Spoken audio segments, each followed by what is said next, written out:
Hello everyone. Today I'm going to talk to you about our next assignment, the assemblage value drawing.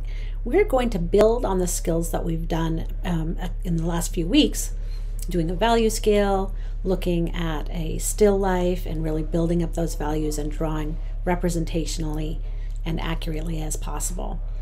And we're going to focus on a technique in this unit called trompe-l'oeil. And that is a French word that means fool the eye.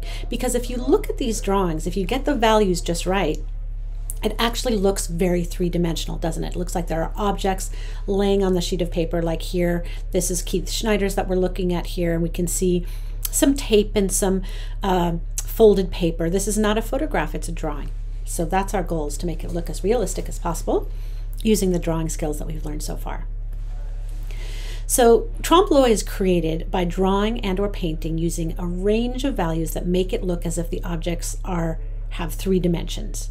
And again, this is a drawing of a folded up piece of paper, but because the values are so accurate, and it even shows sort of like the little graphite droppings sort of at the bottom of this drawing to make it look even more realistic and really fool the eye.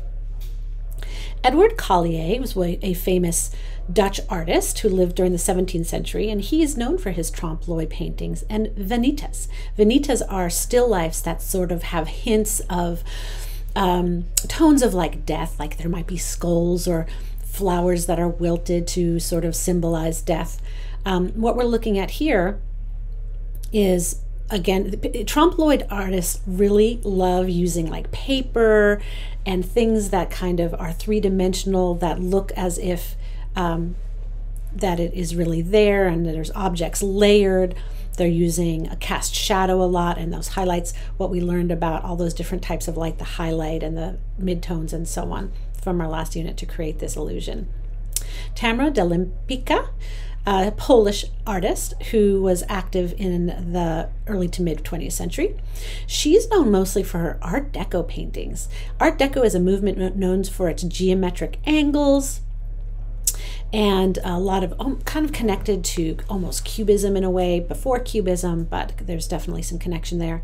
This painting depicts a magazine cutout of a Renaissance painting, very famous one, by Sandro Botticelli. So she's putting art in her art, which is something that trompe-l'oeil artists do often. Martin Battersby is a British artist. He's well known for his trompe-l'oeil work. He's also known for his work on theater set designs, and you kind of see this here. There's really interesting objects. I love how he's sort of doing, again, drawings of drawings or drawings of other artwork, layering it up really nicely, doing those beautiful cast shadows to make it look three-dimensional. Yoshua Edelman, these are actually oil paintings, believe it or not. These are not photographs. So, and this artist is contemporary, meaning they're working today. And he just has done this incredible series of wrapped objects with string and tape and crinkled paper.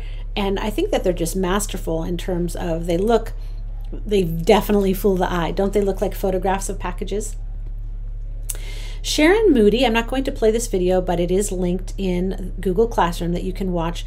She is a contemporary artist living in Florida today, and she's influenced by the pop artists. Now, pop artists, they oftentimes elevated common objects. Like the most famous is Andy Warhol's like soup cans, right? So just Andy Warhol just took objects that you'd find in the grocery store and then painted them large and sort of elevated them into art.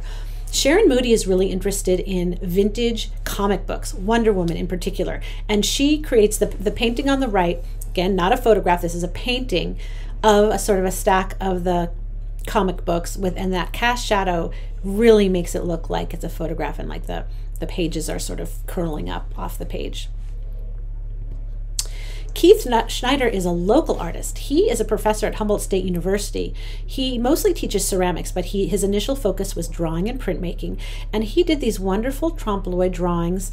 And what's fun about him is he took objects, just sort of found objects and tape and string and paper, but organized them, arranged them into these funny characters. Don't they look like people? You know, they kind of have heads, they kind of have arms and legs.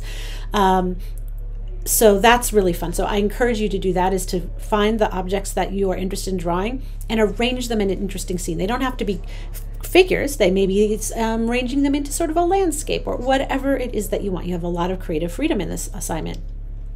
Here are a few other Keith Schneider trompe l'oeil drawings.